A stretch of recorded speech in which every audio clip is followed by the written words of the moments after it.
foreign body in him. I thought it went in through the mouth. Apparently not. I rather hoped it had. The pain made my husband pass out, required surgery. Oh, how ashamed he was of himself. I had never wished to disappear from so badly in my entire life. I prayed to God that I'd never have with anything like that again. My name is Kelly. I'm 45 years old and recently acquired a handy tool called a rechargeable hot bag. It keeps me warm for a long time and saves electricity consumption. The electricity price is just ridiculous right now. Today, I'd like to tell you about my from one winter. 10 years ago, my ex-husband and I, who had been married for 10 years, were both promoted to directors. His company was known to promote in seniority, and his speedy promotion rare occurrence. Of course, both of us were overjoyed. He had always taken good care of me, even before we were married. His attitude never wavered. He always gave me not a million, but red roses on my birthdays and wedding anniversaries. To fulfill his wish to have children as possible, we had a very intense fertility treatment. However, despite his ambition, he was dysfunctional amidst his busy work. He had tried various potency-enhanced tune of about 10 Qs to no avail. I finally passed the 30th age mark, seeing the light of day. Since then, we have decided to take care of him. Due to his hectic schedule and frequent relocation for his work, if he got a promotion, I assumed that things would change. He should have been relocated less than and been able to delegate his work to assistants. I turned 35 in no time, but there was a problem having at least one child. I was secretly hoping that his promo and opportunity to get pregnant, it was wishful thinking. He started coming home from work eve than before. He was busy to begin with and was at a swift pace. I assumed he became even busier. There were a lot of people who struggled to find a job in those days. I told myself to be happy that he was keeping busy. I tried, but I wasn't happy at all. Days had passed. Gradually, he not only came home, but also started working on his days off. He supposedly had a newcomer who was incompetent in his team. He said he was trying to make up for the delay. I wanted to tell him to just replace someone better and make time for me. I knew it was a selfish thing to say. I wondered how incapable the person Daniel had to work overtime and every day off, and yet there still was an every week. I was feeling sorry for him, being burdened by his past, but then he started to answer my questions half-heartedly. When I asked him what he wanted for dinner, his response was eggs. I was getting frustrated when it came to that manner. Let me just serve you a roasted bath. I even thought of harassing him. On top of that, the night he asked me to make lasagna for him, he went out to dine with his clients. Even though I knew he had no choice work, I couldn't help but feel lonely. It would be nice if he at least food I cooked the next day. He never did since he had to work all day and had business dinners every night. He sometimes didn't come home on the said he would. It was sad for me to see my food left on the table in the morning with the wrapper on it. His business trips also increased. Opportunities for us to spend time were gradually decreasing. I started to feel that he should put in more effort into making up for our lost time. One day, while I was harboring my frustration, I received a call. Daniel's name was displayed on the. It was unusual for him to call or text me during his work hours. I picked up the phone to hear who was on the other end, identifying himself as a paramedic. He told me that Daniel was being taken to a hospital for an emergency. He was being taken to a general hospital's office, and I was asked to come. My husband was supposed to be in state on a business trip today. Where is he being transported from? From a hotel in Midtown, 33. You must have the wrong person. We have confirmed his identity. You are the wife of Mr. Daniel Robbins, correct? Is there anything else you would like to know? The number on the screen belonged to. It was unreasonable to think that the paramedic was mistaken. What did it mean that Daniel, who was supposed to be in another state, was transported from a hotel in the city? My mind was in turmoil from the shocking situation that I didn't understand. I had no choice but to go to the HA. I quickly got ready and headed out. When I arrived there, I was faced with even more shocking news.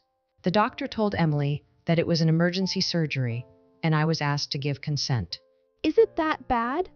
I gasped. Then the doctor let out a small sigh and closed his eyelids.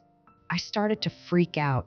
I thought it was so serious that he, to explain. I was turning pale when the doctor spoke. There is a foreign body in your husband's rectum. I'm sorry, but I don't understand what you mean. Did he eat something strange? Well, in this case, it was inserted or entered through his anus. Arm! When I checked the CAT scan, their glass bottle inside, I can only assume it was an accident. When I saw the bitter smile on the face, I was so embarrassed that I would disappear. By the way, there was a woman by his side when he was being transported who refused to ride in the ambulance with him. Who could blame her? I would have left right away if I... When Daniel woke up after surgery, he found a small bottle of Chinese herbal medicine in his rectum. He was told it had been removed during the procedure. Good morning. Kelly, why did you do that? Yes, you are. I heard you were taking a hotel in Midtown, so I rushed here. I waved the bottle from side to side and smiled at him. Oh, really? That's okay. But what happened to the business trip to meet your client? How the hell did this get in your body? Were you demonstrating some kind of trick? No way. That's like, whatchamacallit, I fell asleep and it got stuck. I don't want to hear any more of your bullshit. I've already heard what happened when we were taken. You were with a woman. Are you having an affair? He silently closed his eyes in response. A few seconds later, Yeah, I am. 33. he looked back at me condescendingly. Do you have a problem with it? I got promoted exceptionally fast. Women don't leave me alone. You too would prefer a popular husband, wouldn't you? 35 years old is already too young to be married. I don't feel any sexual appeal from. You're just like my mother to me. It's your fault for not realizing it. If you loved me, you should held reins. The asshole ranted in defiance. I was furious at him for cheating or saying it wasn't his fault, on top, carried off in such a pathetic state. It made no sense for me to be blamed. I had to wait for him in the lobby, wife of an embarrassing husband. I wanted him to imagine that I had forgotten that he had been in just a few hours before. I picked up a nearby vase and was about to throw it at him. That's true. If your wife had held tighter reins, you might not be in the situation. 33. The doctor appeared suddenly. I see the same case quite often. Somehow, they manage to get things anus. But none of them want to tell me why. I thought the doctor was a bit strange. He was smiling and talking, cheerful. Daniel's face was already red as a... The doctor continued. The largest rectal foreign body I removed was a crystal ball. The patient kept it in for a week before coming to the hospital, where he was found to be swollen. It was an intestinal obstruction with a very dangerous case. The anal sphincter can tolerate the bottle like yours, but I would remember that anything over 6 inches length and 3 inches in width would...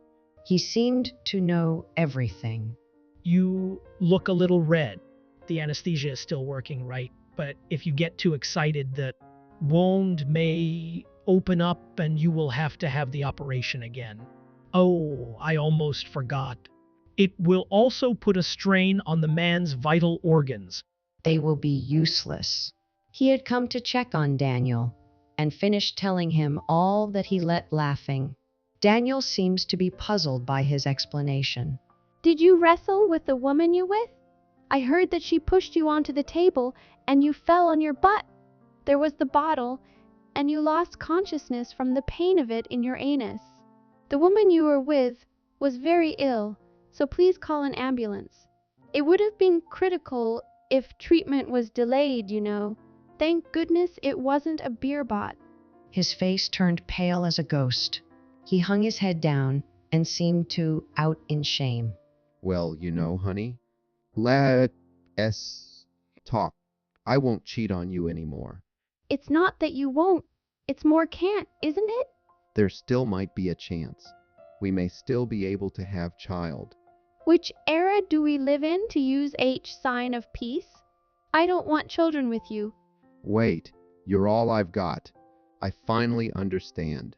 Well, that's because if your maniac is disabled, you'll have a hard time finding someone else. FDM, going to make a lot of money. Money? For surgery? Maybe for more herbs. Oh, my God. I know it's my fault. Please forgive me. Are you considering getting a divorce? You're begging me only because you want the world to know that your dick is due to a foreign body shoved up your ass and taken to the hospital. When glared at the cat, it literally shrank. Apparently, Chad hit the nail on the head. Was there a love? No, not at all. Once that happened, divorce was the option. I searched for a lawyer that day. Before filing the divorce, I wanted salt in the wound and tormented him things he had done to me in the past. Then he revealed that he had cheated with 2 other women. I didn't trust him at that point, and he was still hiding something. I told him that if he lied to me, sriracha sauce on his wound. He confessed to me that he had a one-night stand. After the confession, he ran away from the hospital with his unhealed wound and disappeared for a while. After that, I heard that he had really been incapacitated in a true sense. The woman he was having an affair with was his colleague. And there had been rumors that the 2 were suspicious. In addition, there was another colleague who witnessed the woman refusing to ride in an ambulance in front of the hotel. The gossip quickly spread throughout the workplace. Then, the woman made excuses that she was coerced into a sexual relationship and revealed her history with Daniel L. After explaining everything in the would suit her best, she then told reason why Daniel had been rushed to emergency room. Not only did his reputation within company suffer, but he was demoted to a smaller branch. The woman adamantly claimed that she was a victim and had been transferred to another department. She was a hard nut to crack. Daniel spiraled down into depression, considered resigning but needed a large amount of alimony. He turned into an alimony payment man. There was no way he could resign, so he kept working in shame. On the other hand, I ran into a guy known since childhood. We hit it off, got married, and had children. I'm just kidding. That doesn't happen in real life. It rarely exists in reality. I am currently enjoying my bachelor's degree to the max. On Fridays, I enjoy a beer in one hay buffalo wing in the other. On weekends, I often enjoy a fancy alone. When I'm alone, I don't want to cool days off. When you have a partner, some days off can be different from each other and end up cooking even if you don't feel like it. When you're alone, you can do whatever you want. I feel like I'm going to enjoy this forever. What? Does that sound too lonely? Well, it's not like I'm going to fall in love with a guy who sweeps me off my feet like in romance novels. Oh, by the way, after my divorce was finalized, I got certifications, and now I'm running a matchmaking agency. Should a divorcee give advice? What are you talking about? It's because I've failed once that the best partner for those who come for advice. I'm not saying that married people can do the job, but it's definitely better if someone who has experienced many things in life supports you. I tell my clients quite often about experiences as a bad example, but no stories are laughable. They're usually surprised that such things really happen. It's a good icebreaker for me to build relationships with my clients. I believe that being married to dance is a great fertilizer for my life. It seems that many matchmakers often throw random things at their clients and expect them to meet. Well, behind the scenes, many places a scam I eat. I'm trying not to fall into that trap. Fortunately, the number of members have increased and the reviews have been excellent. We don't force people to get together. We don't have a high success rate like the agencies do. It's not a very famous one, but my search for an ideal partner for my Cly led me to a happy marriage. Some people who come to the agency by their parents or public opinion really want to get married. It's not right to find a partner for someone and make them get married. It's totally okay to enjoy a single me. I would like to continue to help people discover more about themselves and find a mate that suits them. I have been through a lot, but I have found my vocation where I can be myself. I think my divorce was a necessary in my life. I can make a joke about it and have lots of energy. Life is pretty great, even though it and downs. I used to hate my life right after divorce, but I don't feel that way. I am and always will be proud of the life